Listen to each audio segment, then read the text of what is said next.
quelque chose dans cette ville. Il y a un an, quand je lançais cette campagne, on me disait, mais David Guiraud se lance seul. Est-ce que j'ai l'air seul ce soir? Je voudrais remercier tous les camarades qui ont contribué à ce que ce meeting se déroule bien. J'ai l'immense privilège en tant que candidat de pouvoir, sur un événement aussi important que celui-là, me concentrer uniquement sur ce que je vais dire, sur mon discours, pas sur l'organisation. Alors à tous les militants, ceux de la France Insoumise, ceux des camarades, à mon directeur de campagne, Naori Kamala, à tous ceux qui ont déposé et à celles qui ont déposé dans vos boîtes aux lettres ou que vous avez croisés dans la rue, le tract pour vous inviter à cette campagne, aux équipes aussi de la ville, magnifiques, qui nous ont permis de préparer ce rendez-vous au mieux, aux services d'ordre sans qui cet événement ne pourrait pas se tenir aussi. Je tiens à les remercier chaleureusement parce que je sais que la sécurité est un des enjeux quand même de cette campagne. Et puis aux amis de Waterloo, de Tourcoing, dont les stands sont derrière, et à ceux de toute la métropole, les Lillois, les Lilloises, et tant d'autres. Oui, je crois qu'il se passe quelque chose dans cette ville. Quelque chose de profond. Quelque chose de puissant.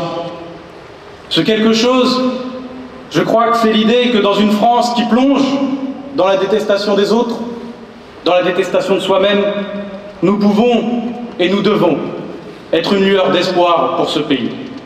Notre ville, Roubaix, les Briques Rouges, a vécu et a subi tant de cyclones politiques, sociaux, et pourtant nous sommes là ce soir, convaincus que dans ce moment où la France se cherche, où la France se déchire, nous n'avons ni à nous cacher, ni à avoir honte. Désormais, nous savons qu'avec l'expérience des dernières tempêtes, comme le dit le poète, nous savons que tourner le dos à l'ouragan ne nous sauvera pas de la tempête. Et que désormais, Roubaix doit affronter les ouragans antisociaux et racistes de face. Et que dans ce combat, au fond, nous ne pouvons compter que sur nous-mêmes. Mais nous-mêmes, c'est déjà largement suffisant.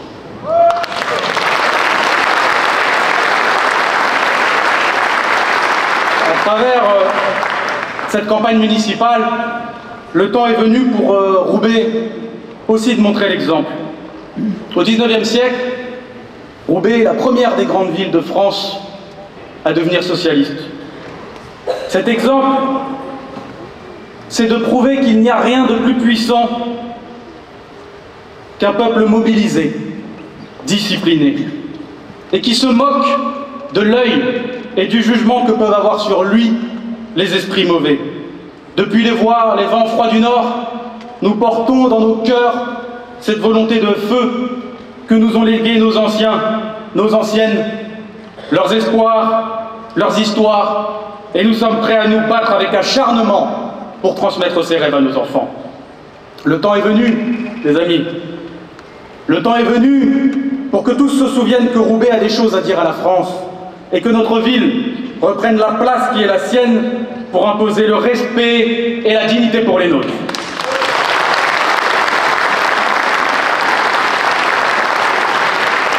Tout cela a évidemment une condition, c'est d'abord de proposer, de donner à voir et de prouver aux habitants de Roubaix eux-mêmes que nous mettons sur place et sur pied une équipe capable d'assumer les responsabilités à la tête d'une ville aussi importante que Roubaix. Une équipe elle aussi organisée, disciplinée et structurée. J'ai déclaré officiellement ma candidature à la mairie de Roubaix il y a déjà plus d'1 an, c'était en octobre 2024.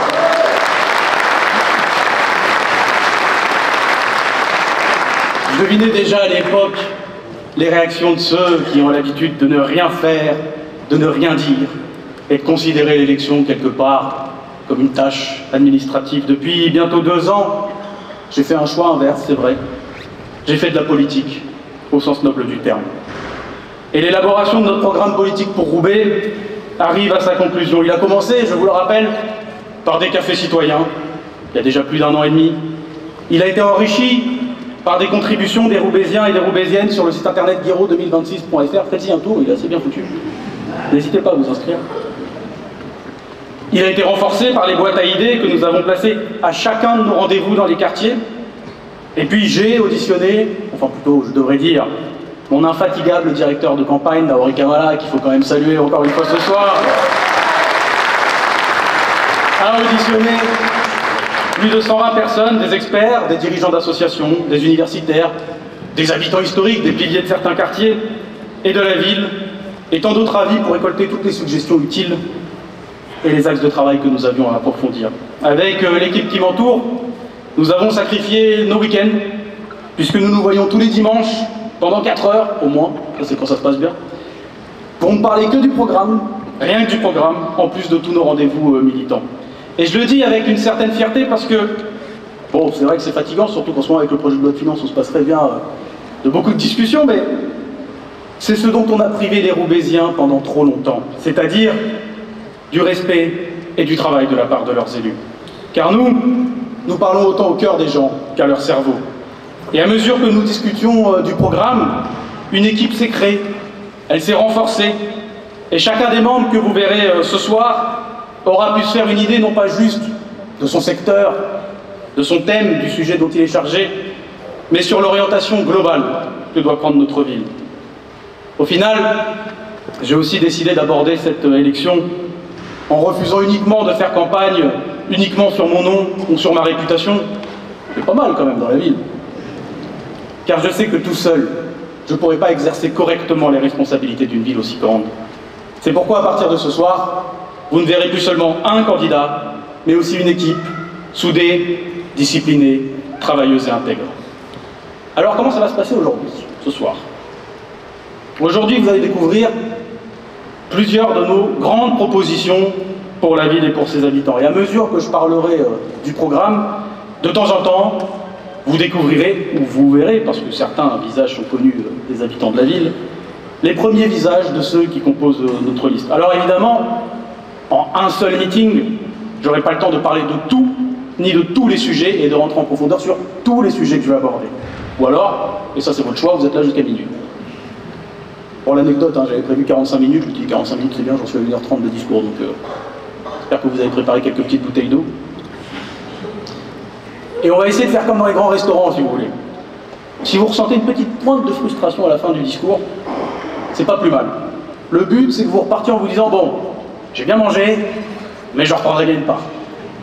Et la part, elle viendra, puisque nous allons immédiatement après ce meeting élaborer un tract écrit avec les différents éléments du programme que je vous aurai donné, et nous passerons en janvier sur la phase suivante, celle qui consiste à dresser un programme grand quartier par grand quartier pour la ville. Alors ce soir, j'ai découpé ma présentation, c'est un peu scolaire des fois, hein, mais en 3 grands thèmes pour la ville. Le premier, c'est celui des thèmes qui sont relatifs à la bonne gestion du quotidien des habitants et des sujets qui touchent dans votre quotidien. Le deuxième, c'est celui de la bonne vision pour la ville, avec des grands objectifs essentiels pour refaire la ville et pour même donner quelques inspirations aux autres candidats en France. Et enfin, le troisième, tout aussi important, c'est celui de la remise, de la reprise en main dans le secteur public de certaines activités essentielles qui vont nécessiter des sommes importantes et des investissements colossaux. Alors je commence sur la bonne gestion. S'il y a bien un sujet sur lequel la municipalité sortante s'est effondrée, c'est sur la question du logement. Parce que le logement, dans notre ville, c'est le premier souci de la plupart des habitants, et notre première responsabilité est d'avoir à la mairie, et de corriger une anomalie, un adjoint entièrement dédié à la question du logement. Chaque habitant de cette ville doit savoir qu'un élu, à plein temps, s'assurera que les demandes soient traitées et que les dossiers soient suivis avec rigueur. Ça a l'air beaucoup comme ça a l'air pas beaucoup, mais je peux vous assurer que pour la municipalité sortante, on n'y était pas du tout.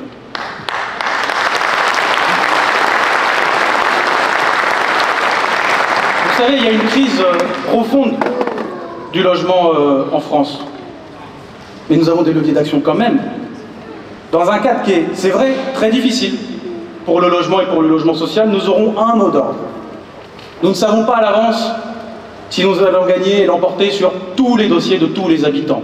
Mais par contre, nous prenons un engagement que j'ai déjà pris en tant que député, et ça s'est pas trop mal passé, c'est que nous nous battrons sur chacun et chacune des demandes des habitants.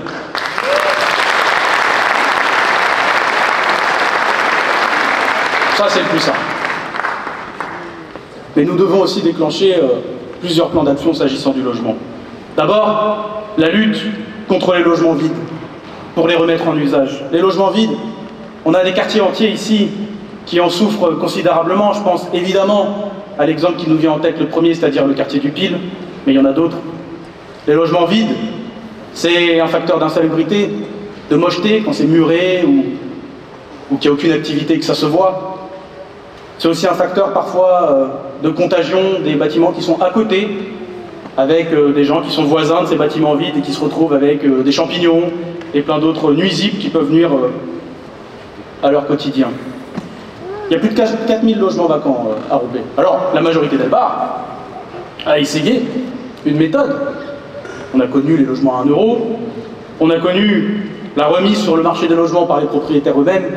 Cette méthode n'a pas marché, il faut se le dire. Donc, nous aurons une autre approche, celle de la reprise en main publique de ce sujet, respectueusement, évidemment, des droits à la propriété de chacun, mais si on veut avancer avec efficacité, et souvent avec des procédures très longues, alors il faut enclencher le processus dès la première année du mandat. Dans la majorité d'Elbar, les discussions, et j'en ai été témoin, avec les bailleurs et les bailleurs sociaux sont au point mort. Les échanges sont faibles, terriblement faibles, les arbitrages sont perdus, souvent au bénéfice d'habitants d'autres villes, et le nombre de situations débloquées est ridiculement faible. Nous allons donc retravailler ce lien-là, et rétablir des conventions, d'objectifs, qu'on va construire avec les bailleurs sociaux, évidemment avec une forme de fermeté, mais pour adapter la qualité de service et de la gestion de proximité dans le quotidien des Roubaisiens. Je pense notamment à la présence sur place, aux permanences, à la réactivité des services sur l'entretien et sur la maintenance. Il existe également un phénomène qui va finir par faire beaucoup de mal à la ville. C'est ce qu'on appelle la division abusive des logements. Vous savez, on a beaucoup d'appartements et de maisons magnifiques à Roubaix. Eh bien, ces appartements, pour certains, sont divisés en plein de lots, avec pour seul objectif pour le propriétaire, qui est d'ailleurs souvent pas de Roubaix, d'entasser le plus de gens possible dans un endroit pour en tirer le plus de loyer possible. Ça, il faut que ça s'arrête. Et donc nous lutterons contre ces divisions abusives.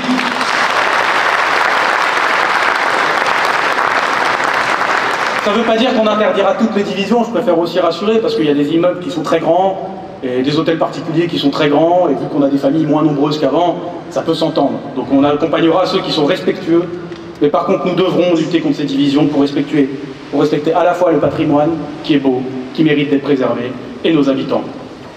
Et puis certains Roubaisiens, parce que les opportunités s'ouvrent ailleurs, ou que la vie les guide autre part, souhaitent aussi partir de Roubaix. Bon, ça me fait un peu mal au cœur quand même de le dire, parce que je souhaite en être le maire, mais après tout, c'est la vie. Et puis dans la vie, des fois, il faut bouger. Et le problème dans ce cadre-là, et on le sait, c'est que les autres villes de la métropole ne veulent pas des Roubaisiens. Et nous allons appliquer un principe. Quand on est né à Roubaix, ou quand on vient de Roubaix, la solidarité s'applique même à ceux et à celles qui ont besoin de s'en aller. Nous lutterons donc avec acharnement contre la discrimination des Roubaisiens dans les attributions de logements dans la métropole, et nous demanderons rien de moins que la transparence et l'égalité dans l'attribution des logements sociaux.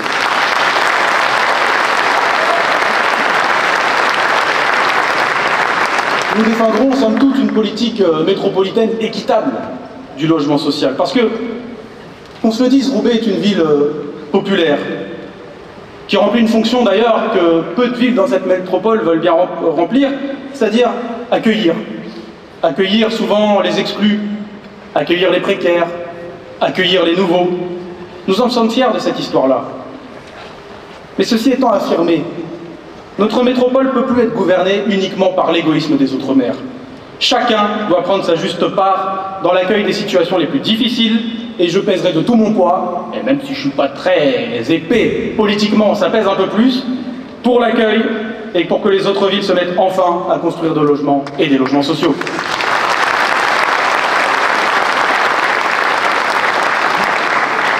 vous voyez un peu comment je vais traiter les thèmes aujourd'hui. Ça, c'était le logement. Maintenant, on va passer à un autre sujet du quotidien. Le transport, les mobilités. Vous savez, la politique du transport se fait essentiellement à la métropole de Lille. Et nous, Roubaisiens, nous arriverons à la métropole de Lille avec de grandes demandes. D'abord, il faut commencer par rappeler un objectif. Nous sommes pour le développement et l'utilisation des transports en commun pour des raisons de coût, pour des raisons de santé aussi, puisque les Roubaisiens et les Roubaisiennes souffrent, souvent sans le savoir d'ailleurs, du mal et des maladies qu'engendre la pollution. Mais il faut aussi qu'on s'avoue une chose, si on veut que les gens prennent plus les transports en commun, il faut que les transports en commun, ils donnent envie d'être transportés. Et donc ces dernières années, ce qu'on a constaté sur le réseau Ilévia, c'est que ça donne pas très envie. C'est pas une injure faite aux agents qui d'ailleurs, eux-mêmes, j'ai été sur leur piquet de grève, j'étais fier de les accompagner, critiquent les carences, les problèmes, les interruptions, les pannes sur leur ligne de bus et de métro. Donc on a besoin d'une rénovation en premier lieu. Et pas juste d'une rénovation globale. Vos élus, si vous les choisissez, seront particulièrement, pas juste à la rénovation globale, ça c'est un objectif, mais à ce que les lignes empruntées par les Roubaisiens soient particulièrement rénovées parce que c'est nous qui en avons le plus besoin. Nous nous battrons évidemment, parce que c'est un sujet majeur pratiqué dans d'autres métropoles, pour réduire le prix des transports, souvent chers, et pour aller vers la gratuité avec la métropole.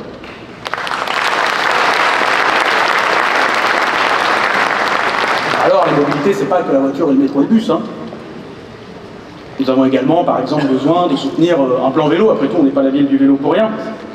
Mais je veux parler quand même, et je veux m'attarder un petit peu sur une catégorie de la population qui est rarement présente dans les discours des responsables politiques. C'est les piétons et les piétonnes. Et eux, ils comptent aussi. Ils comptent parce que c'est les premiers usagers de nos rues et que c'est envers eux qu'il faut avoir une politique publique aussi à la hauteur. Je le dis parce que, déjà, c'est aussi un enjeu de santé publique, se balader à pied. Ça fait du bien pour la santé, c'est même très bon pour la santé. Seulement, à Roubaix, on a un problème. Notre ville n'a pas été faite pour accueillir les voitures, elle a été faite pour concentrer les gens autour des usines. Et on étouffe dans nos rues. Vous avez tous en tête certaines de nos rues où il n'y a pas d'espace sur le trottoir, où les voitures, faute d'autres espaces, doivent se garer sur le trottoir. Et la conséquence, elle est réelle, elle est concrète. Je parle des voitures, il y a aussi des détritus souvent. Je me souviens d'une rue, la rue de la pharmacie de l'Alma par exemple, où il y a quelques objets qui sont régulièrement entassés et qui ne sont jamais débarrassés. Mais les conséquences, elles sont concrètes pour les personnes handicapées, pour les poussettes, pour les personnes âgées, pour les personnes malades. Et donc nous aurons à cœur de libérer nos rues pour permettre aux piétons de marcher sereinement, sans être en conflit d'usage avec les vélos ou les voitures. Et pour ça, il n'y a pas 36 solutions. On identifiera les rues qui sont le plus en difficulté sur ce sujet. Et nous recréerons aussi des petits espaces de stationnement, parce qu'il ne suffit pas non plus d'enlever les voitures. Il faut évidemment que les Roubaisiens et les Roubaisiennes n'aient pas 20 minutes à faire quand même pour aller à leur place de stationnement ensuite. Voilà pour les mobilités. Et j'aborde maintenant un sujet un peu compliqué. La propreté. Ah, j'entends déjà, pourquoi vous vous mettez? C'était la grande cause du mandat d'Elbar. La grande cause. Oh, zéro déchet. Il n'y avait pas précisé, il y avait un petit truc en dessous, sauf dans la rue apparemment. Bon, déjà, je veux commencer par dire tout mon respect et toute ma reconnaissance pour les agents de la ville qui sont sur le terrain, les agents de la propreté urbaine.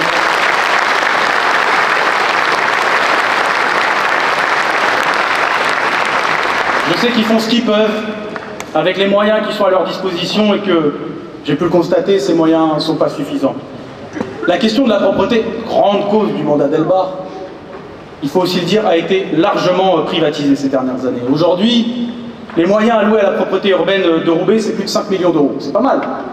Mais le problème, c'est que sur ces 5 millions d'euros, on a la moitié, 2,7 millions d'euros, qui est confié à des prestataires privés. Et derrière ces contrats privés, bien sûr, il y a aussi des contrats d'insertion, il y a des êtres humains, souvent en difficulté. Notre objectif n'est pas d'arriver à la mairie et d'envoyer tout le monde se faire voir. Par contre, nous avons deux objectifs essentiels. Premier objectif, si on considère que la propreté est un sujet majeur dans notre ville, et si on constate, comme on l'a constaté, qu'il y a un désordre quotidien dans le pilotage quotidien des questions de propreté, alors nous devons progressivement, respectueusement évidemment, des associations et des travailleurs qui ont ces contrats-là, réinternaliser les effectifs au sein de notre mairie. Comme ça, nous aurons une équipe renforcée pour planifier notamment, ce qui est important de planifier dans nos rues, savoir par exemple le décrassage et le lavage en profondeur de nos rues. Deuxième objectif, quand il y a un contrat avec une association, ça arrive, alors les élus, les services ont pour mission de suivre en continu le bon déroulement des missions. Je vous dis ça parce que j'ai eu la désagréable surprise, il n'y a pas si longtemps, en tant que député, de me rendre dans une association qui avait à sa responsabilité le nettoyage. Je ne la cite pas, le but n'est pas de jeter à la vindicte les gens, mais c'était une structure d'insertion, et j'étais sollicité parce qu'il y avait des mécontentements sur certains sujets. Donc je suis allé les voir, je suis allé dans leur bureau. J'ai vu la direction. C'est une structure avec laquelle la ville a passé un contrat, plusieurs contrats, même à plusieurs centaines de milliers d'euros. Je ne vous parle pas d'un truc, d'un emploi relais, c'est plusieurs centaines de milliers d'euros. Et quand j'ai demandé à cette direction, qui avait elle-même ses propres problèmes d'ailleurs, et ses propres problématiques, je leur ai demandé s'ils parlaient de ça avec leurs élus, avec les élus de la ville. Vous savez ce qu'ils m'ont répondu? Non. On n'a jamais vu l'adjoint à la propreté dans nos locaux. Voilà l'anomalie, c'est peut-être bête, mais qu'il va falloir corriger, parce que je peux vous assurer qu'il y a certains problèmes de propreté qui ont parfois lieu parce qu'il n'y a juste aucune communication entre ces structures de la mairie et les représentants et les structures d'insertion, et nous allons mettre fin à ce triste constat. Alors, pour rendre notre ville propre, voici quelques pistes de travail qu'on dresse. Pour les habitants d'abord, on va rénover un petit peu l'application Vélacité, je crois qu'il y en a beaucoup qui la connaissent dans cette salle, pour pouvoir répondre clairement et simplement aux habitants, parce que je crois qu'il n'y a rien de plus frustrant, et j'en ai eu beaucoup, des retours comme ça, pour un habitant que d'envoyer une demande et de se heurter face à un mur de silence. Pour lutter contre un phénomène un peu plus dérangeant, on parle de tout ce soir, j'ai nommé les gens qui urinent un peu partout dans la rue, et sur notre sol. On va déployer quand même quelques toilettes publiques sécurisées dans certains quartiers prioritaires. Je pense notamment à notre beau parc Barbieux, qui souffre quand même d'un manque d'infrastructure, parce que, ok, il y a des comportements pas franchement citoyens dans le parc. Le problème, c'est que quand vous avez un petit qui ne sait pas se retenir, quand vous avez une personne malade, ou une personne un peu âgée, je crois que des toilettes à proximité, ça peut aider, c'est pas grand-chose. Et des fois, il ne faut pas grand-chose pour que notre ville soit un peu plus propre.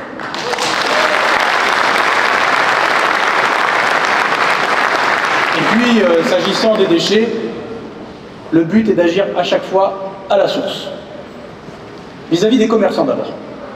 Je tiens à rappeler, avec une certaine fermeté, que chaque commerçant se doit de maintenir la propreté aux abords de son commerce. Nous appliquerons cette règle strictement. Mais nous sommes conscients aussi que beaucoup de commerçants roubaisiens rencontrent beaucoup de problèmes vis-à-vis des déchets. À savoir que beaucoup d'entre eux n'ont pas de poubelle assez large, et que c'est cher, et que quand il faut faire un contrat avec leur ramasseur, c'est trop cher, ils n'en ont pas les moyens, et s'ils passent ce contrat, leur commerce, à un moment, il faut bien que les poubelles aillent quelque part et elles finissent par s'entasser dans la rue.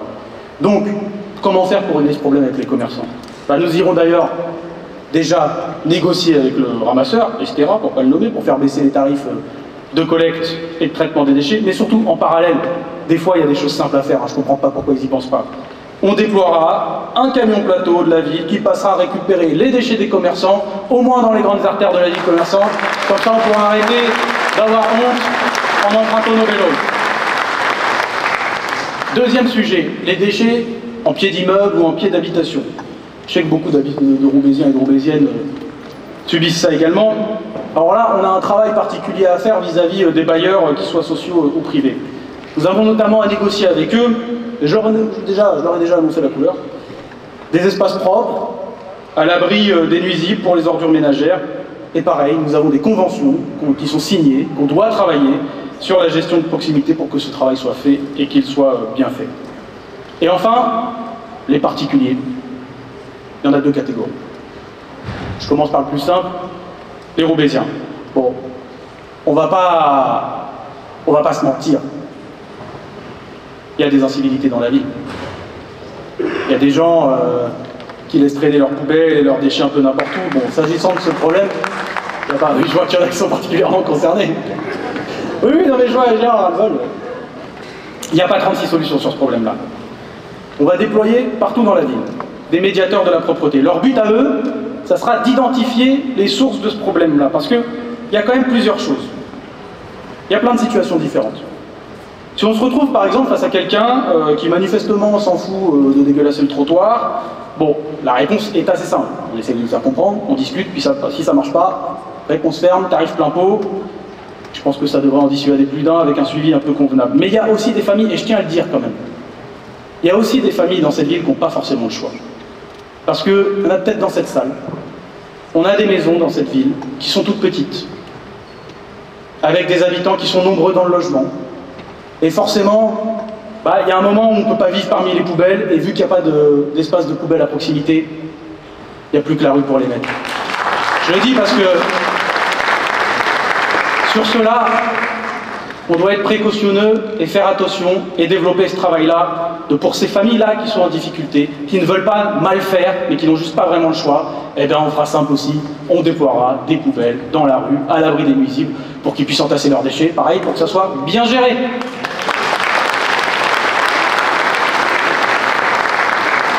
Un dernier truc sur lequel on doit faire attention, parce que je sais qu'on n'en parle pas beaucoup, mais il y a des Roubaisiens et des Roubaisiennes qui respectent les règles, et puis qui des fois qui se retrouvent avec une petite surprise. Ils se retrouvent avec une amende parce que leur sac poubelle a été retrouvé, éventré, dans la rue, laissé sur place, alors que eux, ils avaient tout fait dans les règles. Là, c'est pareil. Il faut qu'on ait à disposition des conditions de collecte un peu normales et la mise en place d'abris poubelles collectifs ou de conteneurs souterrains dans les rues, parce que franchement, se prendre une amende quand vous avez respecté les règles et que vous vous baladez dans la rue et que vous voyez des poubelles partout, ça peut vous foutre un peu les boules, quoi. Donc ça aussi, on arrivera sûrement à s'en sortir assez bien. Dernière catégorie de particuliers, il y a ceux qui ne sont pas de la ville et qui considèrent que Roubaix est un dépotoir, parce que ça existe aussi. Il y en a. Notamment, il y en a dans les zones aux périphéries de la ville, je pense au Sartène, je pense au Quarième, je pense à plein d'autres endroits comme cela, parce qu'au fond, il ne faut pas non plus se reprocher à nous-mêmes des comportements qui sont parfois pas de chez nous. Bon, il y a des points de déchets sauvages, mais pour eux, ça va être un peu plus simple, là on aura une doctrine un peu plus facile, pas de pitié, voilà. Donc s'il y a des Belges qui sont tentés de mettre des points de dépôt sauvages chez nous, ça va devenir compliqué, et on déploiera la vidéoprotection pour identifier et réprimer assez durement les personnes qui sont responsables des dépôts sauvages. Bon, j'ai parlé du temps à vous parler de propreté, je pense que ça valait le coup, parce que c'est quand même un enjeu. C'est vrai que moi-même, je fais un peu ma mue, je suis habitué aux grands discours enflammés, mais je pense que c'est important, quand on aspire à prendre les responsabilités d'une ville, de parler de ce sujet du quotidien. La propreté, c'est justement pas une affaire de grands discours, sinon Delbar l'aurait réussi. La propreté, c'est une affaire de maîtrise, pas du blabla. Ça sert à rien de surjouer le maire autoritaire, comme ça sert à rien de faire semblant qu'il n'y a pas de problème. L'important, c'est d'apporter des réponses concrètes à des problèmes concrets. Alors, chers amis, j'en viens à un autre sujet, mais cette fois, on va changer un petit peu de méthode. C'est pas moi qui vais parler au premier. Regardez. Bonjour, je m'appelle Fatima Ben Slimane, je suis mère de 2 enfants et je suis roubaisienne depuis toujours. J'ai habité différents quartiers, le Pile, l'Alma, le Centre et l'Omelay, là où actuellement je suis installée en tant que commerçante coiffeuse. Je soutiens David Guiraud car il a une vision moderne de faire la politique. Il est à l'écoute, il est proche des Roubaisiens et ça compte pour moi. La force de Roubaix, c'est sa jeunesse. Il y a des tas de pépites et de talents. On pourrait les former, les accompagner pour créer leur propre entreprise, comme moi, et je suis convaincue qu'on peut y arriver. J'ai fait une VAE il y a quelques années, car j'avais l'intention de m'installer. Mais à l'époque, je travaillais pour un employeur. J'y ai travaillé pendant 27 ans et demi à Tourcoing. Tout en travaillant, j'ai passé cette VAE. J'en ai profité aussi quand ma fille était petite. Et j'ai réussi du premier coup, donc j'étais bien fière de l'avoir eu, parce qu'il y a à peine 30% de coiffeurs qui réussissent la VAE du premier coup. Je suis partie à l'âge de 19 ans à l'étranger car je ne trouvais pas de travail et on me demandait toujours de changer mon prénom. Ça m'a fait grandir pour mieux revenir. Et quand je suis revenue à Roubaix, j'étais très à l'aise parce que plus sûre de moi. J'ai travaillé donc pendant 27 ans chez un employeur tout en élevant mes enfants. Donc quand je suis partie et j'ai pu ouvrir un petit salon de coiffure et travailler là-bas, ça m'a fait grandir, ça m'a émancipée et j'ai appris à me connaître aussi. Et ça m'a beaucoup servi à mon retour. Alors moi, ce qui me touche le plus, c'est l'artisanal. Donc tout ce qui est petit commerce et la formation. Donc je pense que si les jeunes sont bien formés, on aura des commerces de qualité et un savoir-faire qui pourra vraiment être à la hauteur de tous ces métiers artisanaux que j'apprécie beaucoup. À Roubaix, nous avons l'essentiel, le dynamisme, la jeunesse, et je trouve que, et en plus des formations, on a de très belles écoles aussi, il suffit juste de pouvoir les accompagner, les orienter et leur donner une confiance en soi. Et je suis sûre que ça peut marcher. Pour changer Roubaix, votez David Guiraud en 2026. Mesdames et messieurs, Fatima Ben-Slimane, le premier visage de cette soirée. Moi, c'est très pratique, ça me permet de boire un coup, parce que c'est vrai que j'ai prévu un discours assez long. Fatima l'a dit, Roubaix est une ville qui foisonne d'énergie, une ville qui foisonne d'envie d'entreprendre. Nous avons d'ailleurs de beaux exemples de commerces qui sont d'abord partis de Roubaix, puis qui sont partis à la conquête du Nord, et puis même pour certains de la France. Pour accompagner nos commerçants, évidemment, notre municipalité devra agir sur plusieurs fronts. J'ai pris un exemple sur la propreté urbaine tout à l'heure, parce qu'il est clair que ça donne un peu plus envie de flâner dans les rues commerçantes quand c'est propre. Mais pour les commerçants, notre but, c'est avant tout que notre action à leur destination soit claire et lisible. Je dis ça parce que c'est pas le cas aujourd'hui. Raison pour laquelle nous allons créer un guichet municipal unique. Alors, pour l'instant, ça s'appelle Entreprendre à Roubaix. Je ne sais pas si on va trouver quelque chose de mieux ou pas. Pour accompagner tous les porteurs de projets économiques sur toutes les questions qu'ils se posent et intervenir à temps pour éviter les problèmes parfois un peu bêtes et évitables. Je pense, par exemple, aux questions de façade, qui sont importantes parce que notre ville, elle est belle, elle doit le rester. Mais parfois, souvent, j'ai eu des remontées de services municipaux, en tout cas d'élus municipaux, qui laissent les commerçants faire leur façade pour arriver à la fin, dire bah non, c'est pas ça, faut changer, ça va te coûter 5 000 €, etc. Alors, évidemment, ce genre de problème s'évite. Et nous devons être au chevet de nos commerçants sur un point particulier, assez épineux, celui des dossiers administratifs, de la paperasse, quoi. Pour les aider à monter des commerces respectueux du droit, et pour empêcher que leur commerce aussi ne soit mis en danger par des erreurs administratives qu'ils auraient pu éviter. Et surtout, les entrepreneurs et les commerçants sont installés dans un environnement immédiat sur lequel il faut agir. Je pense notamment au centre-ville. Notre centre-ville qui a besoin d'une action déterminée de la part de la mairie pour le revitaliser, pour lui redonner du souffle. Regardez, c'est par exemple dommage, c'est juste à côté de là, que les rues derrière l'église Saint-Martin soient aussi peu vivantes. La rue de la Noix, ancienne rue hyper commerçante pour les anciens, moi j'ai pas connu, j'étais pas né. Ancienne rue hyper commerçante aujourd'hui qui souffre d'un documentaire pourri de M6, ça c'est vrai, certes, mais aussi de l'abandon, de la malpropreté, alors qu'elle pourrait être un prolongement idéal, populaire. Après MacArthur-Glen, on finit nos courses, on prend un petit truc à la rue de la Noix. Pareil pour Grand Rue, qui gagnerait à devenir un centre aussi en partie piétonnisé. Alors je sais que les commerçants, sur la question de la piétonisation, sont réticents parce qu'il y a une question de livraison. Ne vous inquiétez pas, on y réfléchit, on en parle, on s'engueule sur le sujet. Mais franchement, imaginez un peu quand même une partie de Grand Rue. Ça serait un bonheur d'avoir des allées avec de la piétonisation, pas de voiture, et surtout des terrasses en pleine rue pour passer du bon moment ensemble.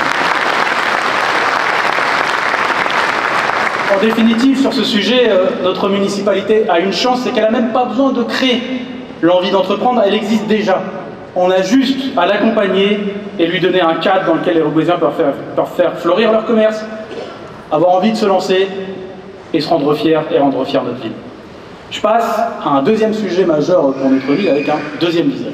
Alors je suis Samir Ouanès, fier habitant de la Potellerie. Voilà, je suis passionné de culture locale. Je suis animateur radio sur une radio roubaisienne, fondateur de Roubaix Street Métropole, un média d'information culturelle. Donc voilà, je suis aussi militant associatif. Alors je m'engage beaucoup dans la vie culturelle roubaisienne. Je la suis tout au long de ces nombreuses années. J'ai à cœur de faire renaître une culture populaire à Roubaix. Pourquoi je soutiens et je m'engage aux côtés de David? Il est sensible aux préoccupations des habitants, il est à l'écoute et il aime résoudre les problèmes, les petits problèmes, les gros problèmes que les habitants peuvent avoir. Donc voilà, il a résolu beaucoup de choses où les habitants ont bien apprécié son action. Depuis 2022, j'ai à cœur de le suivre et d'être à ses côtés dans différentes actions. Roubaix, pour nous, est un phare culturel, c'est-à-dire que nous avons à cœur que les Roubaisiens se réapproprient les lieux de culture.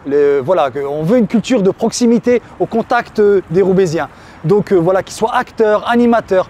Nous, à Roubaix, alors on aime nos artistes, on veut les protéger, on veut leur donner la possibilité de s'exprimer, de faire rayonner notre ville. Donc c'est très important pour nous. On aura des mesures à mettre en place. Voilà, David sera aux commandes et je serai à ses côtés pour qu'on puisse mettre tout cela en place. Je m'engagerai aux côtés de David pour que cette ville rayonne au niveau régional et au niveau national et qui sait à l'international. Moi je voudrais vous passer un message, c'est que le 15 et 22 mars prochain, tous au bureau de vote, en famille, avec les amis, votez David Guiraud, allez vous inscrire sur les listes électorales et faites le nécessaire. David, du bruit pour Samir Ouanès.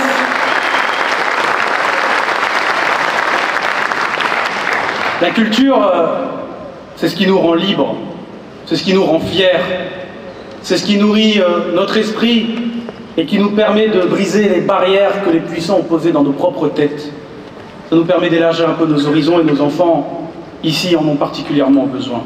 Samir est à l'image de notre ambition pour la culture à Roubaix. Nous voulons une culture de masse, une culture populaire, accessible, orientée vers les Roubaisiens et pour les Roubaisiens.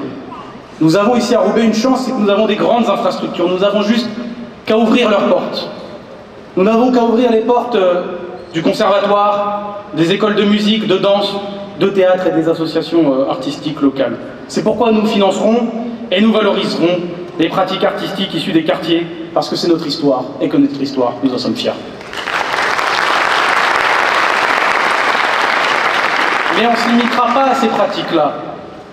Nous avons d'autres grands équipements publics qui auront l'obligation, mais je crois qu'ils seront d'accord avec moi, d'ouvrir leurs murs et leur programmation aux Roubaisiens. La condition publique, les ballets du Nord et tant d'autres structures d'excellence doivent se mettre au service de leur art, évidemment en premier lieu. Mais c'est normal. Mais ensuite, au service des Roubaisiens. Notre rôle, c'est de montrer à nos habitants, à nos enfants, qu'il n'y a pas de limite à l'art et que c'est leur envie qui déterminera notre politique. Chaque enfant, chaque adulte doit pouvoir apprendre, pratiquer et créer, quels que soient ses moyens, quel que soit son quartier, et nous y mettrons les moyens à travers notre politique tarifaire et nos partenariats.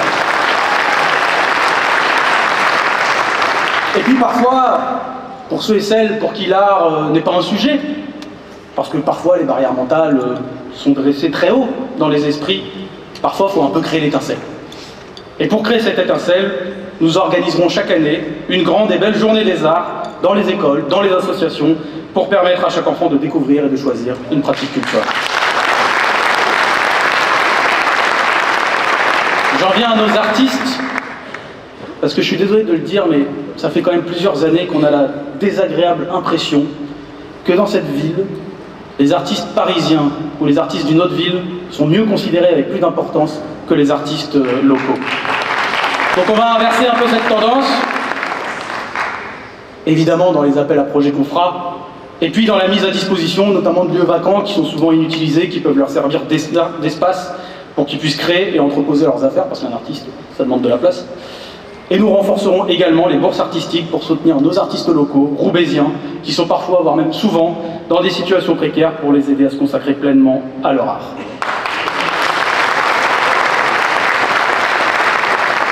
Je parlais de culture, j'en viens à un autre sujet du quotidien essentiel, mais c'est pas moi qui vais vous en parler. Bonjour, je m'appelle Ma, j'ai 22 ans, je suis animatrice intersecteur et je suis aussi référente d'une association roubaisienne. Alors je fais de la boxe anglaise, je fais du jiu-jitsu brésilien et je fais aussi du MMA ici à Roubaix.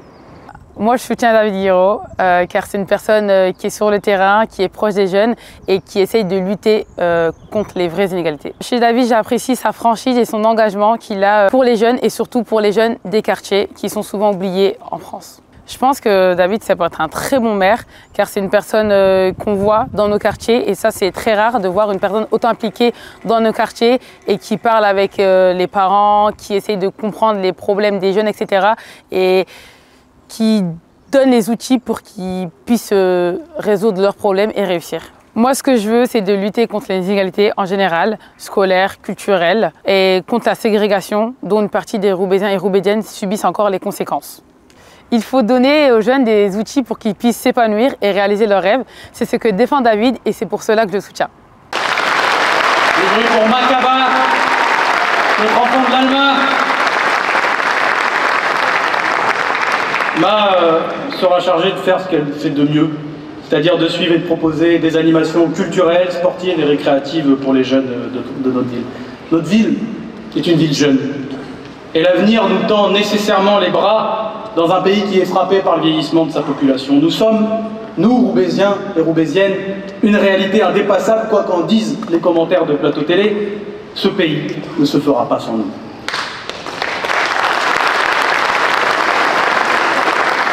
Le rôle de la municipalité, c'est d'investir rapidement, massivement dans la jeunesse, dans tous les domaines de sa vie. Et le plus urgent pour nous, c'est l'éducation. C'est aussi, d'ailleurs, je le dis comme ça, une question d'attractivité pour la ville. Parce que combien de Roubaisiens aiment sincèrement leur ville, mais quand ils font des enfants, il y en a beaucoup qui sont tentés de s'en aller parce qu'ils ont peur, non pas, ils ne sont pas dégoûtés de la ville, mais ils ont peur que leurs enfants aient accès à une éducation de seconde zone. Nous ne sommes pas l'éducation nationale. Nous subissons évidemment les effets dévastateurs des politiques menées par ces gouvernements sur l'école. Mais nous avons beaucoup de belles choses à mettre en œuvre au niveau de notre commune. Et je vais vous donner l'exemple avec une mesure. Puisque l'école, puisque l'instruction est prioritaire pour nous, nous devons nous mettre au niveau de nos ambitions. Et nous créerons donc une grande maison du devoir et du support scolaire dans la ville, avec des antennes dans chaque quartier. Nous en ferons des endroits d'études, de calme, des petites bulles de tranquillité pour que tous nos enfants, et quel que soit leur objectif, que l'objectif soit de briller au maximum pour faire des études brillantes ou simplement rattraper les retards et assurer l'année, puissent être accueillis convenablement et aidés. Nos étudiants ne doivent pas connaître les portes fermées. Nous allons donc rallonger toutes les horaires d'ouverture des lieux d'accueil de nos jeunes, et je pense notamment en premier lieu à la médiathèque municipale. Et puis, c'est pas un petit sujet, nos enfants ont le droit à des espaces beaux et agréables. Nous allons donc entamer un plan pour enlever le plus de bitume possible et planter dans nos cours d'école des arbres et un peu de nature.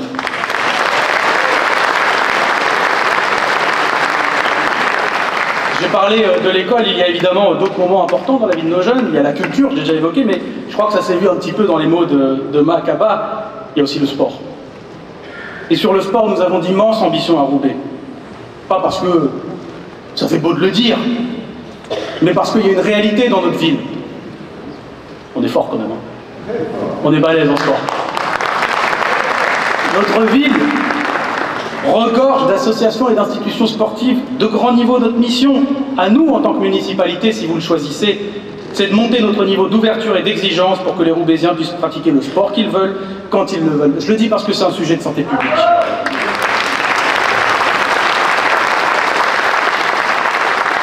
C'est un sujet de santé publique.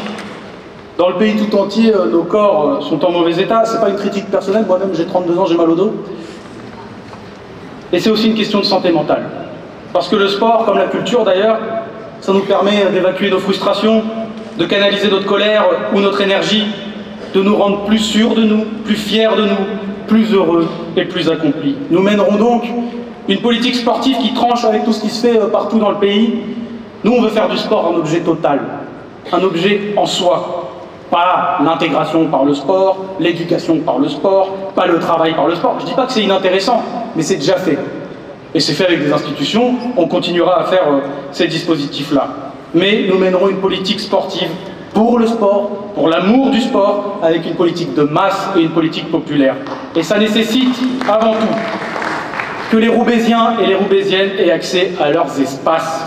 Nous rendrons donc aux Roubaisiens en priorité ce grand et bel espace qu'est le Parc des Sports pour en refaire un lieu d'échange, de convivialité, de pratique sportive que la majorité d'Elvar veut nous priver en privatisant le lieu. Nous planifierons aussi, avec un plan étalé sur plusieurs années, la rénovation de nos structures sportives. La salle de basket des quartiers sud, elle résonne un peu trop. Le stade a besoin de rénovation. Plusieurs salles, je pense à la salle Nabucodonosor, souffrent d'un manque d'entretien assez criant. Et pour nos clubs, je pense notamment à nos clubs de foot, mais pas que, nous renforcerons l'office municipal des sports. Nous y mettrons des agents pour aider les bénévoles dans toutes les tâches de paperasse et de trésorerie, pour mettre de l'ordre dans les comptes, pour faciliter les appels à projets qui sont souvent une galère incroyable pour les dirigeants de clubs qui n'aspirent qu'une chose, c'est d'être sur le terrain auprès de leurs licenciés et auprès des gamins.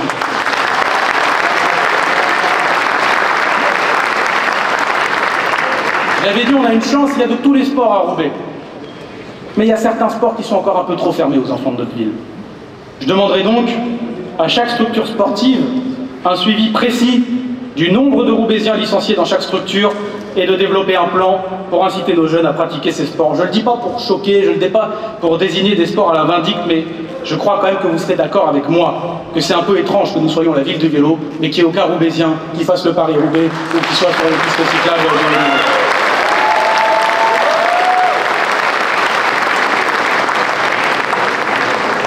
Alors, il y a la pratique massive, populaire, mais il y a aussi de gros efforts et un gros manque sur l'investissement municipal sur le sport de haut niveau. Je le dis parce que je vois dans cette salle des sportifs, il y en a quelques-uns de haut niveau, auxquels je veux rendre hommage et que je vous demande d'applaudir, mesdames et messieurs les sportifs. Vous êtes notre fierté, et pour beaucoup de petits, vous êtes aussi nos héros.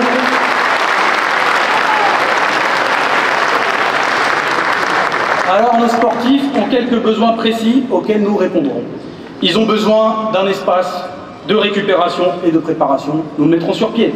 Ils ont besoin d'une passerelle, d'une vitrine pour le sport professionnel et de compétition pour attirer notamment les partenaires publics et privés. Nous le mettrons en place. Et parmi les sports de haut niveau sur lesquels nous avons des marges de progrès assez énormes, j'identifie deux secteurs clés. Attention, ça ne veut pas dire qu'on ne va rien faire pour les autres. Mais d'abord le football. Sport le plus populaire en France, sport le plus pratiqué dans la ville. Et nous avons des pépites en matière de football dans la ville, mais qui sont souvent absorbés, à très peu de frais d'ailleurs, je tiens à le dire, par les grands clubs des environs, que ce soit Lille, Dunkerque ou Lens, et qui sont souvent d'ailleurs malheureusement jetés par-dessus bord à la première difficulté, parce que le foot, c'est un milieu très compétitif et qui est souvent impitoyable. Donc dans un premier temps, vu l'argent et la discipline que ça requiert, on ne va pas se lancer directement à l'assaut de la Ligue 1, c'est le meilleur moyen de couler. Je dis ça parce qu'on a un club municipal financé à 90% dans la mairie, donc ça nous laisse quelques manières d'agir. Mais nous allons d'abord poser les bases, et les bases, c'est de devenir d'abord un club de formation de grande qualité, avec des éducateurs qui ont accès à de la formation, qui soient expérimentés, et ça nous permettra par la suite de nous lancer sur des objectifs plus ambitieux et d'atteindre les étoiles.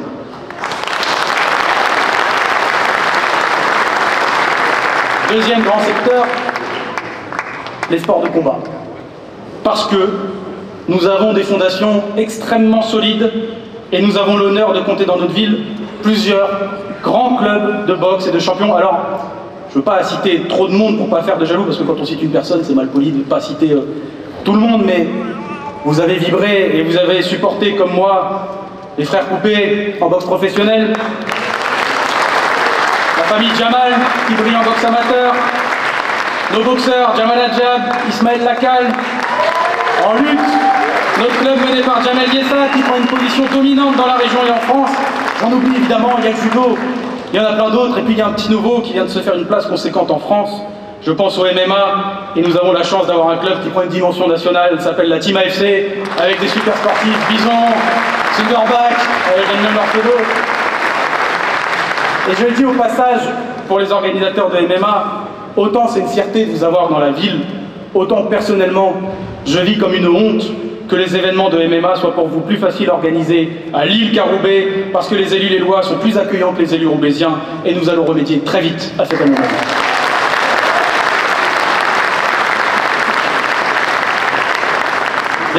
J'ai évoqué avec vous beaucoup de sujets qui touchent à la jeunesse. Je veux aborder maintenant, sur cette question de la jeunesse, un sujet un peu plus délicat. Ce sujet, c'est que pour nous, tous les Roubaisiens sont nos enfants. Et que notre devoir profond n'est pas de céder à la facilité de n'évoluer qu'avec une partie de nos enfants, celle qui n'a pas trop de problèmes, celle qui ne pose pas trop de problèmes. Nous avons à tendre la main à tous nos enfants. À tous nos enfants, ça veut dire à ceux qui décrochent aussi. À ceux qui ont parfois été brisés par des vies difficiles. Parce que la vie est parfois rude chez nous. Ça laisse des traces d'aller à l'école le ventre vide le matin. Ça fait mal de vivre dans un pays où l'on vous explique tous les jours à la télé que vous êtes de trop. Ça blesse, ça marque, de vivre sans parents. Dans notre ville, il y a encore trop d'enfants seuls, comme dirait le poète. Trop d'enfants au cœur meurtri et à la jalousie meurtrière. Trop d'enfants qui se méfient de tout le monde, pas par choix, mais par dépit. Trop d'enfants qui pensent qu'en guise d'amis, seule leur ombre suffit. Alors bien sûr, quand un jeune s'égare sur des sentiers qui lui font souvent autant de mal à lui qu'aux autres, il faut parfois de la fermeté. Je le sais, j'y suis prêt. Autant pour protéger les habitants que pour les protéger eux-mêmes. Mais j'affirme simplement qu'il n'y a pas d'autorité qui tienne sans amour et sans considération envers nos enfants.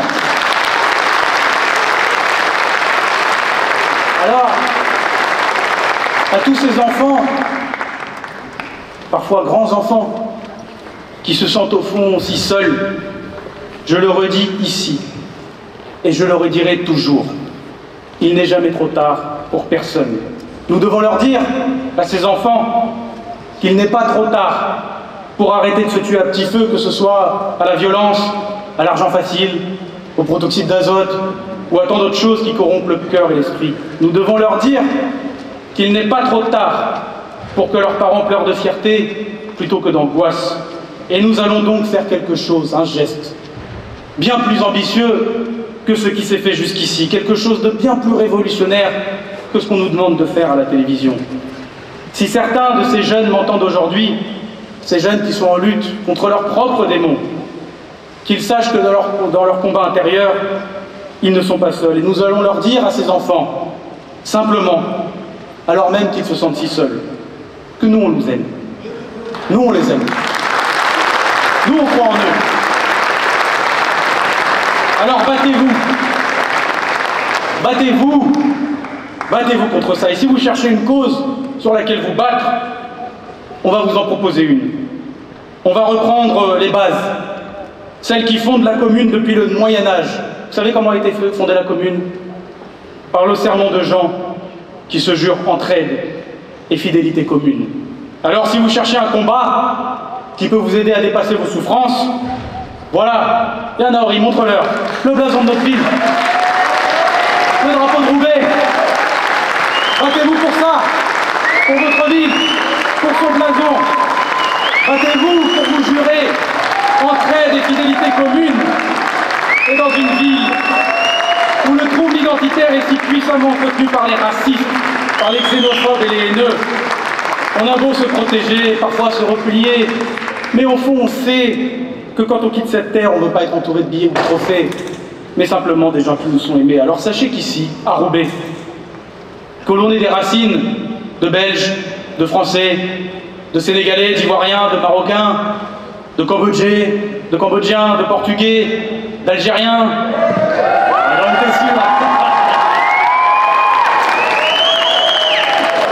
celle-là je la savais, d'Italiens, de Vietnamiens, d'où que l'on vienne, qui que l'on soit, face au mal identitaire de notre siècle, voilà la promesse et l'affirmation qui nous unit tous, je suis roubaisien.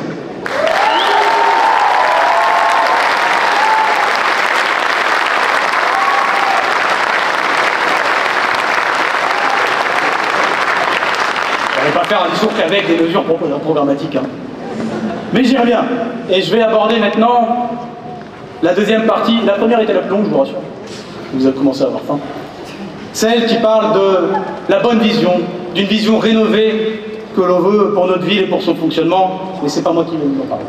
Bonjour, je m'appelle Myriam Co, je suis née à Roubaix. J'adore cette ville, il est difficile de s'en défaire. Mon métier, c'est d'aménager les villes, je suis urbaniste, mais je suis surtout écologiste. J'ai été vice-présidente du conseil régional Nord-Pas-de-Calais, j'ai aussi été élue municipale.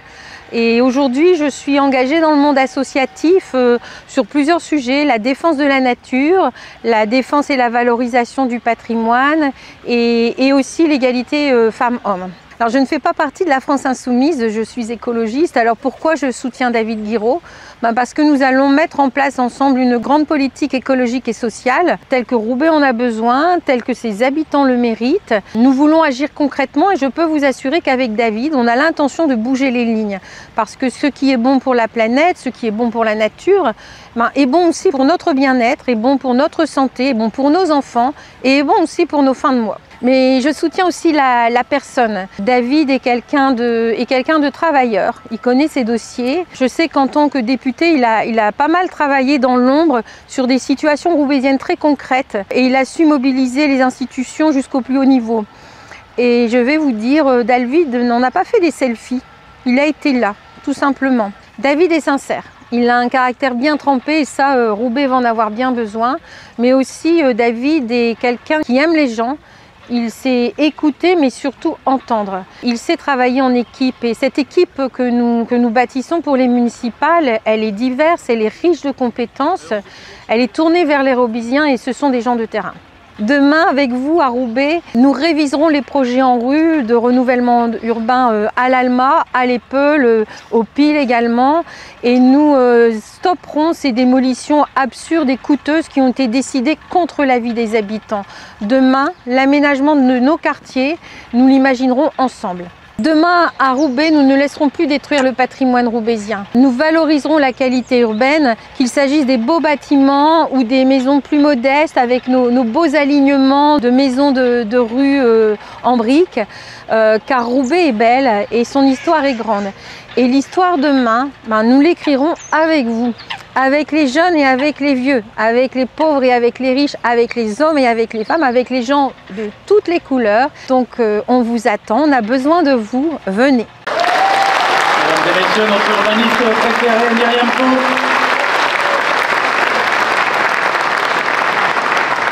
Myriam l'a dit, notre ville est un trésor de beauté. Nous devons préserver tous ces bijoux-là. Alors nous avons plusieurs propositions sur la table. D'abord pour sauver nos grands bâtiments, nos grandes institutions qui sont en danger. Nous mettrons donc sur place un plan d'investissement étalé sur plusieurs années pour sauver le patrimoine en danger. Je pense notamment à notre église Notre-Dame, au couvent des Clarisses, au couvent de la Visitation, et aussi, parce que ça fait partie de nos patrimoines, ces superbes maisons et hôtels particuliers, comme l'hôtel Saint-Benoît qui est en bien triste état. Nous défendrons ces lieux, ces grands lieux, mais ce qui fait le charme de notre ville. J'ai vu il n'y a pas longtemps un type sur TikTok qui avait un challenge, il allait sur Google Maps, il disait je clique sur Google Maps, je clique sur Roubaix, je m'arrête quand c'est moche. Le mec il s'est jamais arrêté, parce que c'était beau partout. Parce que ce qui fait la beauté de notre ville, c'est aussi tout ce petit patrimoine ordinaire. Ces petites maisons uniformes, colorées. Et pour conserver ce patrimoine, nous devons encourager la requalification et la rénovation de nos façades pour embellir la ville, pour améliorer le cadre de vie et pour donner un peu de fierté aussi aux habitants qui habitent dans ces habitations. S'agissant, ça a été dit par Myriam, de la rénovation urbaine, nous allons faire un exemple. L'exemple, il sera à l'Alma. Le maire Guillaume Delbar s'est engagé dans une lutte brutale vis-à-vis de sa propre population des quartiers nord. Il a voulu imposer un projet qui était à la fois terrible pour notre patrimoine, mais qui allait contre la volonté et l'idée, et la grande idée que se faisaient les habitants de l'Alma de leur quartier. Je vous le dis ce soir, Guillaume Delbar a perdu ce combat. Perdu. Et les habitants de l'Alma l'ont emporté. Alors bien sûr, pour le gagner, il va falloir aller voir le projet en rue. Vous savez, je vois assez régulièrement la patronne de l'Agence nationale de la rénovation urbaine qui, vous le dit, le dossier de l'Alma est quand même globalement sur le haut de la pile. Et nous allons aussi ici donner un exemple de ce qu'il faut faire quand on parle de rénovation urbaine. Nous ne voulons pas virer les Roubaisiens, les sortir de leur habitation, parce que nous ne considérons tout simplement pas que les Roubaisiens sont de trop à Roubaix.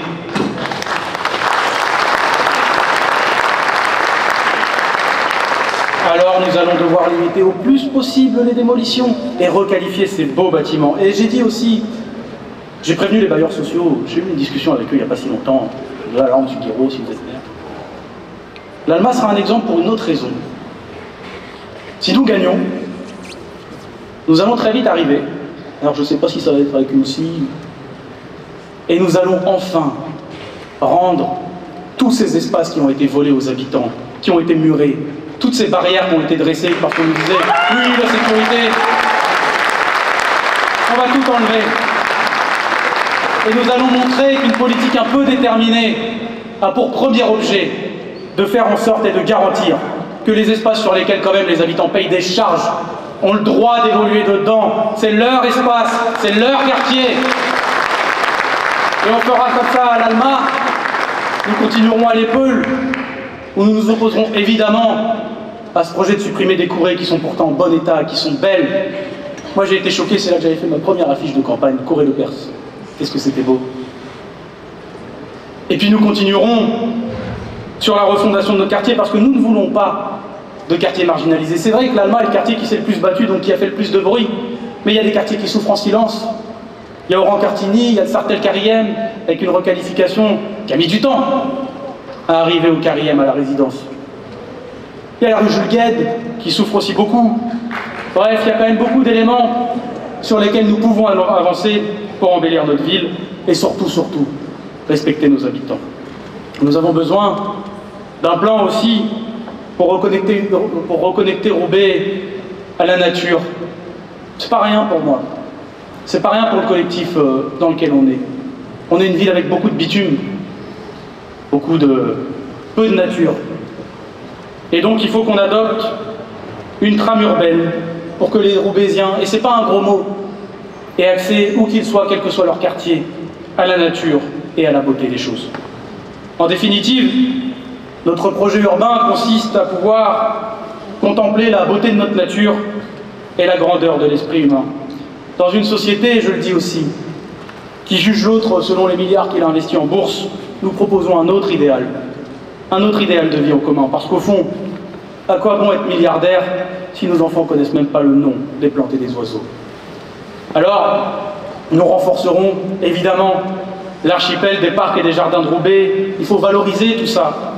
Parc Barbieux, évidemment, les squares des Tombes, parc Mimerel, parc Cassel, parc du Nouveau Monde, parc de la Teinturerie, parc du Consoloir, de la Listation, jardin du Hêtre, jardin Chlorophylle.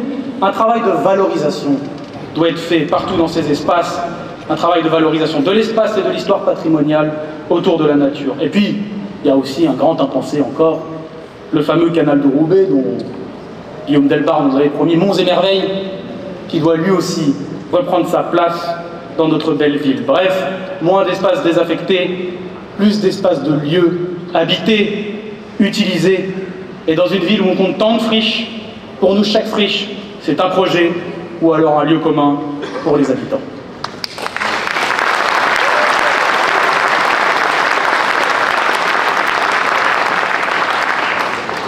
Voilà pour la question urbaine, notre vision de l'urbanisme à Roubaix. Et nous allons passer à un autre sujet, et je vous laisse le prochain interlocuteur en parler. Moi, c'est Nassim Sidoum, j'ai 30 ans, je suis responsable associatif mais aussi juriste de formation, et j'habite ici dans ce quartier qu'est le Pile. Alors pourquoi j'ai décidé de soutenir David Guiraud? Parce que j'estime que c'est quelqu'un qui aime cette ville, qui défend cette ville, qui n'hésite pas à la défendre auprès des décideurs publics mais aussi auprès des médias. Et surtout, je décide de soutenir un collectif de Roubaisiens fiers de Roubaix. Nous sommes fiers de cette ville, nous sommes fiers de ses qualités, de son potentiel, et on veut que cette ville, elle bouge. Donc on s'engage. Moi, j'ai commencé à m'engager dans les associations, dans des collectifs militants, et notamment la table de quartier du Pile. On s'était engagé à l'époque pour qu'il y ait une meilleure rénovation urbaine justement dans ce quartier qu'est le Pile, parce que la ville avait décidé de monter un projet, de le faire sans les habitants, sans s'intéresser réellement au devenir des habitants qui étaient délogés. Et pour nous, c'était inacceptable. On avait besoin que les habitants soient écoutés, que leurs idées soient prises en considération, que les habitants qui devaient être délogés soient traités correctement. Pour nous, c'était un combat démocratique parce qu'il faut respecter les habitants, et spécialement dans les quartiers populaires où justement on a tendance à infantiliser les habitants. Et surtout aussi, pour moi, c'était aussi un combat écologique parce qu'effectivement, quand on décide de réhabiliter plutôt que démolir, eh bien justement, on permet d'économiser les ressources, on permet de préserver le climat. Aussi, on se rend bien compte dans cette ville de la valeur des associations. Il y en a plus de 1000 à Roubaix. Elles sont essentielles dans des tas de domaines, dans l'éducation, pour l'accès aux droits, pour le logement. C'est plein de sujets essentiels à la vie des habitants de Roubaix. Et nous, en tout cas, si le collectif Fiers de Roubaix arrive à prendre le pouvoir, eh bien justement, nous allons investir dans la citoyenneté, dans la démocratie, avec un vrai budget participatif, dans lequel on investirait une fraction du budget d'investissement de la ville, avec un vrai conseil citoyen qui aurait les moyens de s'organiser. Et puis aussi, on va imposer de véritables normes de transparence justement pour le financement des associations, pour justement permettre de soutenir la liberté des associations, pour soutenir des projets associatifs et pas juste pour leur imposer les tâches qu'on voudrait nous. L'idée, c'est véritablement qu'on fasse en sorte de libérer les énergies des associations de cette ville, parce que c'est essentiel. Avec Fiers de Roubaix, redonnons de la voix aux Roubaisiens et aux Roubaisiennes. Merci Sidoum, enfant du pile. Alors je vais me mettre des horloges qui est passé pendant la présentation de dire qu'il fallait qu'on accélère parce que c'est vrai que je suis bavard. Bon, on se dit qu'on essaye de finir à 20h30. Voilà, comme ça chacun peut s'organiser et prévenir d'un éventuel retard. Bien, je crois que la question démocratique n'est pas une petite question dans notre ville. Mais avant de parler de la question démocratique, il faut quand même parler d'autre chose. C'est de la proximité. Je le dis parce que j'ai été interpellé sur les réseaux sociaux il n'y a pas longtemps par monsieur Pierre-François Lazaro, maire des quartiers nord. Alors qu'il m'a dit, oui, on ne peut pas être député un jour, candidat l'autre jour. Bah, la preuve que si, déjà. Et puis ça va bientôt s'arrêter, a priori. Et puis surtout, j'ai envie de dire, je ne sais pas si on peut être député un jour et candidat au municipal l'autre jour. Par contre, ce qui est sûr, c'est que toi, l'ami, t'es jamais dans ton quartier, t'es jamais dans les quartiers nord, et c'est quand même la situation récurrente dans beaucoup de quartiers à Roubaix. Raison pour laquelle, si l'on veut refaire de la démocratie, il faut commencer par réutiliser une des institutions qui est aujourd'hui un peu en souffrance, on ne va pas se mentir, dans la ville, c'est-à-dire les mairies de quartier. Nous allons réinvestir les mairies de quartier, nous allons mettre nos maires de quartier à temps plein, avec les moyens pour être tous les jours dans le quartier, pour recevoir les habitants, parce que nos mairies de quartier, elles doivent vivre, elles doivent fourmiller, ça doit être des espaces d'interpellation, des espaces de discussion, des espaces d'apport, et toutes les institutions qui sont présentes dans notre ville devront de temps en temps aussi rendre des comptes aux habitants directement au sein des mairies de quartier. Nous croyons pour ça à l'importance d'ailleurs du travail social, c'est pas un gros mot. Je crois que les travailleurs sociaux, les travailleuses du social sont extrêmement importantes pour recueillir la parole des habitants et des habitantes qui sont parfois en souffrance, en colère. Et ceux-là aussi seront renforcés dans les mairies de quartier qui devront être des moments de proximité et aux liens privilégiés. Ça a été discuté et ça a été dit par Nassim, puisque nous parlons de démocratie, nous pouvons donner quelques bons exemples aux autres villes de France, notamment en ayant un budget participatif un peu à la hauteur. Et je veux mettre dans la discussion qu'il ne s'agit pas juste d'avoir un conseil citoyen, il faut aussi que nous donnions les moyens aux gens qui sont tirés au sort ou choisis, on verra sur les modalités, mais qu'ils aient les moyens, parce que si vous êtes aux 35 heures, vous n'avez pas le temps de faire les conseils citoyens une fois par semaine ou 2 fois par semaine, et donc nous donnerons aussi un petit pécule pour que les gens qui sont choisis dans le conseil citoyen puissent se dédier pleinement à leurs tâches de proximité et d'interpellation citoyenne. Cela nous permettra de rompre aussi avec l'arbitraire du maire, parce que vous savez, notamment les responsables associatifs le savent, que l'arbitraire du maire il est fort dans une ville et que le coût de l'engagement il est trop fort. Je veux être le dernier maire contre lequel on a peur de s'engager. Je crois que c'est bien de s'engager. Je crois que c'est bien d'engueuler ses élus quand c'est fait avec respect et quand il y a des revendications derrière. Donc je serais très heureux qu'on puisse m'interpeller. Et je passe, puisque je dois aller un peu plus vite, à la prochaine personne qui va vous parler d'un sujet de proximité. Bonjour, je suis Taïna Boton, responsable associative à Roubaix. Je m'investis depuis plusieurs années dans des associations qui agissent pour la justice sociale, la solidarité et lutte contre les discriminations. J'ai décidé de rejoindre la campagne de David Guiraud car je crois profondément à une politique de proximité, basée sur l'écoute et le respect des habitants. Roubaix est une des villes les plus jeunes de France. C'est une vraie richesse et un défi. Je suis particulièrement engagée sur les questions de la jeunesse et de l'éducation populaire. C'est ce qui crée du lien entre habitants et fait vivre la ville. Ce qui est essentiel à Roubaix aujourd'hui, c'est de redonner confiance et de recréer du lien entre les habitants et la mairie. Mesdames et messieurs, Taïna Boton.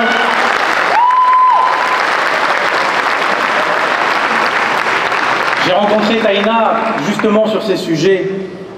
Les habitants du Pile étaient dans une situation très compliquée vis-à-vis de la condition publique et de son ancienne direction. Il me tarde d'ailleurs de voir le nouveau, il paraît qu'il est un peu mieux, il faut que je le voie. Tout ça pour dire que la proximité et la capacité que peut avoir une mairie à s'entendre avec les institutions locales, qui ne sont pas toutes de la mairie, mais nous devons faire toujours médiateurs, arrangeurs et toujours au service de nos habitants. Et puis Taïna l'a dit, Taïna est une militante associative, et je viens d'en parler, mais l'arbitraire de la municipalité vis-à-vis des associations, ça doit s'arrêter. Et pour que ça s'arrête, il ne suffit pas juste de le dire. C'est trop facile de dire « Moi, David Guiraud, j'arrêterai l'arbitraire vis-à-vis des associations ». Trop facile. Donc, nous mettrons en place un dispositif. On ne sait pas exactement quelle sera sa forme concrète, on va l'affiner dans les semaines à venir. Mais chacune des subventions publiques de la ville, lorsqu'il s'agit de la retirer à une association, peut parfois assumer des choix. Mais ce choix-là doit être discuté et accessible publiquement. Parce que les petits arrangements de couloirs ou les coups de pression dans les couloirs de la municipalité, ça aussi, ça doit prendre fin. Donc quand la municipalité retire ou donne une subvention à une association, elle doit s'en expliquer auprès des habitants avec une trace de ces discussions et avec une trace de la motivation de ça. Et quand on est sûr de son projet en général, c'est pas si dur de justifier son choix. Je passe enfin à la dernière partie, il me reste 20 minutes, si je me tiens bien, qui est celle qui consiste à recréer du commun et à reprendre la main sur certains sujets essentiels de notre ville, à planifier, à structurer sur le long terme et pour reprendre la maîtrise de certains domaines essentiels de notre vie. Et je vous invite à écouter la prochaine personne. Bonjour. Je m'appelle Pierre Pécœur, j'ai 66 ans. Je suis un retraité heureux et actif et j'ai décidé de m'engager dans la campagne municipale aux côtés de David Guiraud. J'ai rencontré David il y a plusieurs mois et ce que j'ai découvert m'a décidé à m'engager à ses côtés parce que c'est un gros bosseur.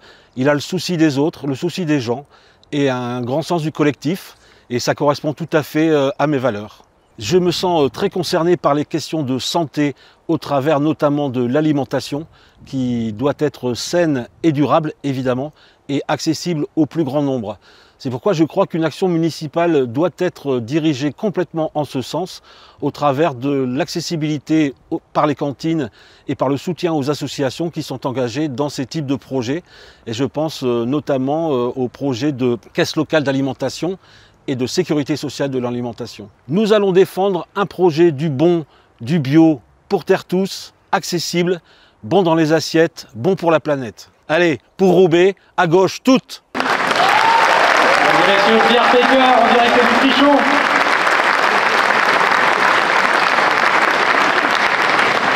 Nous sommes à Roubaix, peut-être parmi les premières victimes de la malbouffe. C'est un mal qui rampe, qui ne soit pas toujours à l'œil nu d'ailleurs, et pourtant notre population souffre en silence, parfois de l'obésité, du diabète ou encore des maladies cardiovasculaires. Nous avons donc à mener une grande offensive municipale pour le bien manger, pour la santé et l'environnement avec de l'alimentation bio. Et pour ce faire, nous investirons dans la production alimentaire et locale de ce qui manque à beaucoup de familles, c'est-à-dire des légumes et des fruits. On ne va pas se mentir, on ne va pas lancer un élevage en plein dans la ville, on n'a pas la place. Et pour cela, on a identifié déjà quelques espaces. Déjà, il y a les serres municipales qui produisent et sur lesquelles on peut tracer encore quelques sillons pour produire encore plus. Et puis, nous avons quelques espaces vides, exploitables, à condition pour certains de les dépolluer, notamment dans les périphéries de la ville. Soyons francs entre nous, hein.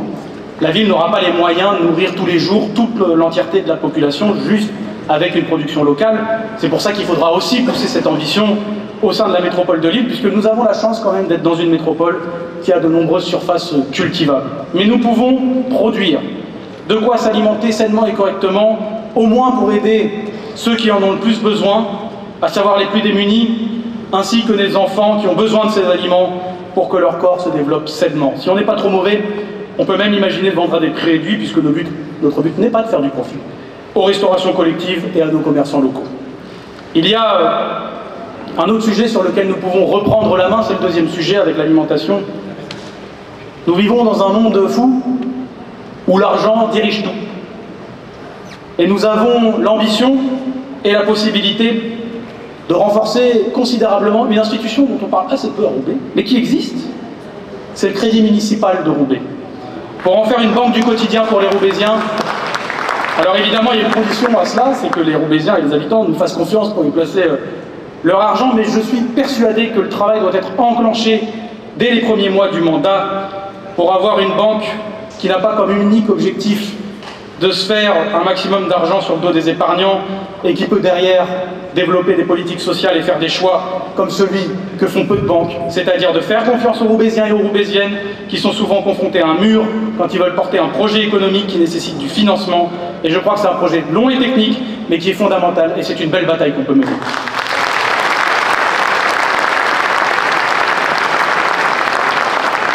Enfin, dernier sujet de reprise en main, c'est pas moi qui vais vous en parler, mais la dernière personne qui va s'exprimer dans ces vidéos. Bonjour à toutes et à tous, je m'appelle Hakim Kiter, j'ai 47 ans et j'habite dans le quartier de la Justice à Roubaix. Professionnellement, je suis de formation ingénieur généraliste et actuellement j'occupe un poste de responsable informatique dans un grand groupe d'énergie. Politiquement, je suis le représentant du mouvement Génération donc sur Roubaix. Vous avez pu me croiser peut-être en 2021 en tant que candidat sur le canton de Roubaix. Pourquoi j'ai décidé de rejoindre la campagne de David Guiraud? Deux points essentiels à mes yeux. Le premier, David allie trois qualités essentielles, la compétence, la jeunesse et le travail. Le deuxième point, c'est qu'après 2 mandats successifs du maire de droite et macroniste Guillaume Delbarre, David est le candidat idéal pour donner un nouveau souffle à Roubaix. Enfin, David sait travailler en équipe autour d'un collectif, il est à l'écoute et il sait trancher quand il le faut. Je suis particulièrement investi sur les questions énergétiques, notamment sur les coûts de facturation de nos bâtiments publics. Nous avons un levier que nous pouvons développer sur Roubaix, sur les nouveaux moyens de production d'énergie tels que la géothermie et le photovoltaïque. Vous voulez mettre fin aux 12 ans de mandat de Guillaume Delbarre, les 15 et 22 mars prochains, votez David Guiraud. Mon ami Hakim Kiter, connu comme le loup blanc. Bien, Hakim vous en a parlé. La question énergétique est une des questions structurantes aujourd'hui en France et d'ailleurs dans le monde. Vous l'avez vu, je pense que certaines d'entre vous ont constaté que les factures commencent à grimper dangereusement. Et ça vaut pour les habitants, ça vaut aussi pour les collectivités. Chaque euro qu'une collectivité met en plus dans le paiement de ses factures, c'est 1 euro en moins pour les associations ou pour le tissu local. C'est pour cette raison que nous devons assumer d'investir massivement, d'abord dans la rénovation thermique de toutes les écoles de Roubaix, pour que nos gamins puissent être chauffés ou ventilés de manière correcte dans leurs écoles et pendant leur apprentissage. En lien avec la métropole qui sera aussi chargée de ça, mais aussi en termes d'initiatives propres de la ville, nous allons construire un programme ambitieux d'investissement qu'on a appelé une offensive géothermique, ça c'est joli, on dirait un peu les Avengers, dans les réseaux municipaux et si possible dans les réseaux d'habitation si on en a l'opportunité, à travers un plan soit géothermique si nos sols le permettent, soit à travers le développement massif des ombrières solaires sur les parkings municipaux, sur tous nos toits publics et des énergies renouvelables pour que certes l'investissement soit fait, mais que d'ici 20 ou 30 ans il soit amorti et que ça soit de l'argent en plus pour nos générations futures. Et pour ça, il faudra aussi être un petit peu à l'écoute, parce que ce n'est pas tellement le cas aujourd'hui, de nos agents municipaux. C'est vrai que je n'ai pas beaucoup parlé des agents municipaux, j'espère qu'ils ne s'inquiètent pas, parce qu'on aura une partie du programme qui viendra plus tard, qui leur sera entièrement dédiée, mais aux agents municipaux qui sont dans la maintenance, qui interviennent en permanence sur nos équipements publics, dans nos écoles, et que sans eux, alors ils sont vraiment pas beaucoup, hein, mais sans eux, je peux vous dire que quand une chaudière pète, eh ben, il n'y a plus personne et l'école doit fermer, les parents doivent s'en occuper, donc pareil, il faut être un peu attentif aux revendications et renforcer les rangs de ce genre de secteur municipal. J'arrive à la conclusion. Il paraît que je pars favori dans cette élection, j'en suis ravi, mais je vous demande de ne pas sous-estimer l'adversaire. Agissez comme si j'avais 20 points de retard sur le maire sortant. Mobilisez autour de vous si vous croyez en la force et en la pertinence de ce projet et de l'équipe que j'ai commencé à vous présenter, car le but profond de cette campagne n'est pas juste de gagner, mais d'enclencher la mobilisation massive du peuple roubaisien, le seul à même de modifier en profondeur nos conditions de vie.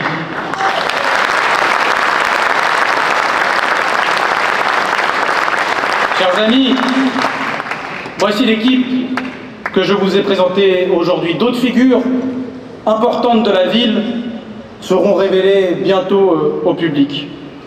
Vous le savez, je suis prêt et j'ai envie d'être votre maire. Et ça a une conséquence directe. Si je suis maire, je devrais céder ma place des députés. Et il y a un nom que je n'ai pas encore mentionné dans ce meeting et qui résonne pourtant comme une évidence pour tant d'habitants de notre ville. Cette personne n'est pas là ce soir parce que, exceptionnellement, elle a accepté de prendre une petite semaine de congé. Bon, en vrai, on l'a forcée, hein, parce qu'elle ne veut pas prendre de vacances. Et je dis bien, elle a accepté parce qu'elle a tellement dédié toute son énergie au bien-être des habitants de notre ville qu'elle a le léger défaut de ne jamais vouloir se reposer. Alors, si vous faites de moi votre maire en mars 2026, j'aurai la fierté et l'honneur de céder mon mandat de député à cette femme du coin, à notre tourquenoise préférée, à cet enfant des quartiers populaires, à la talentueuse, à l'inépuisable, Madame, grande Madame, Sherazade Bentorki.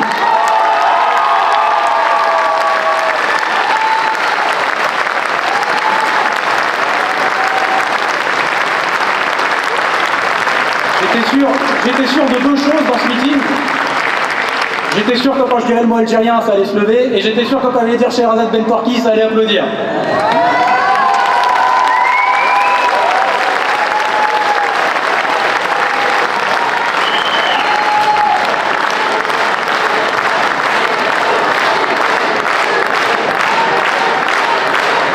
Elle est sur son portable, sûrement en plus, en train d'être comme ça, en train de regarder les infos.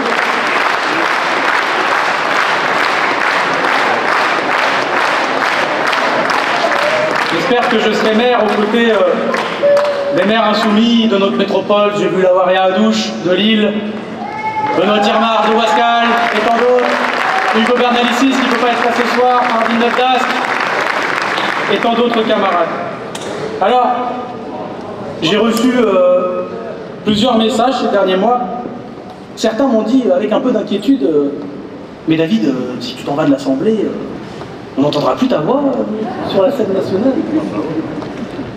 Alors à ceux-là qui s'inquiètent, je veux d'abord les remercier du fond du cœur pour la force qu'ils m'ont apportée pendant toutes ces années. J'ai été fier, infiniment fier, de porter tous ces combats qui nous rassemblent, et je sais que mon groupe parlementaire, celui de la France Insoumise, continuera à les mener avec férocité, acharnement, discipline.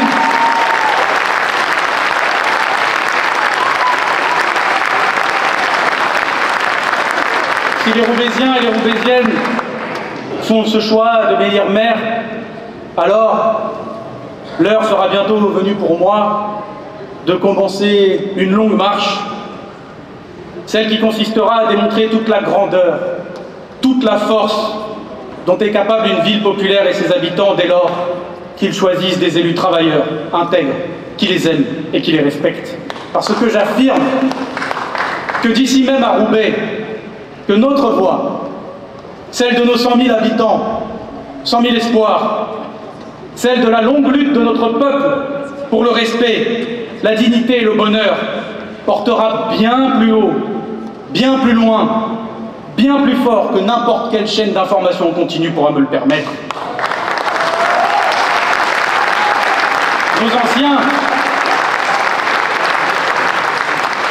Nos anciens n'ont pas rêvé pour rien. Nos anciens n'ont pas souffert pour rien. Roubaix n'a pas inventé le logement social. Roubaix n'a pas posé les bases des allocations sociales. Roubaix n'a pas arraché toutes ces conquêtes sociales pour mériter aujourd'hui ce mépris de nos dirigeants et de nos médias. Nos anciens n'ont pas sué et usé leur corps dans les usines en rêvant d'un monde et d'un avenir meilleur pour leurs enfants, pour retourner aujourd'hui dans l'oubli. Alors, inévitablement, puisque notre ville commence déjà à montrer l'énergie immense qui se dégage de ses rues, beaucoup de médias au final reviendront ici rechercher des réponses. Alors, pour répondre à tous ces gens qui s'inquiètent que je ne sois plus beaucoup présent à Paris, si je suis maire, c'est vrai, je serai sûrement plus loin de Paris. Je serai plus loin de ces studios de télévision. Je serai plus loin des caméras et des micros. Alors, je reviendrai de temps en temps, peut-être pour soutenir la candidature de Jean-Luc Mélenchon, notamment s'il se présente. Pour que quelques-uns se souviennent.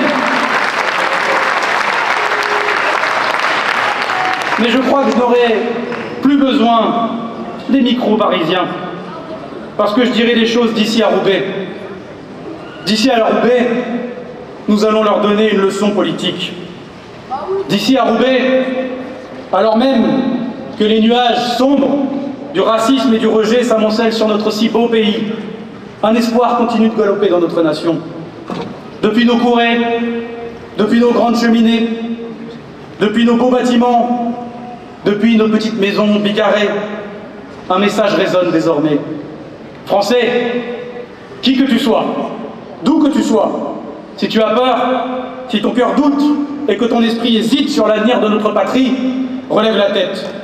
Regarde là-haut, regarde vers le nord, parce que le nord se souvient, parce que Roubaix se souvient, parce que nous sommes le nord, nous sommes la France, nous sommes la promesse d'un avenir souriant pour les classes laborieuses de ce pays. Rappelez-vous tous et toutes qu'il ne s'agit pas juste d'une élection municipale, mais du retour de toute une ville sur la scène nationale.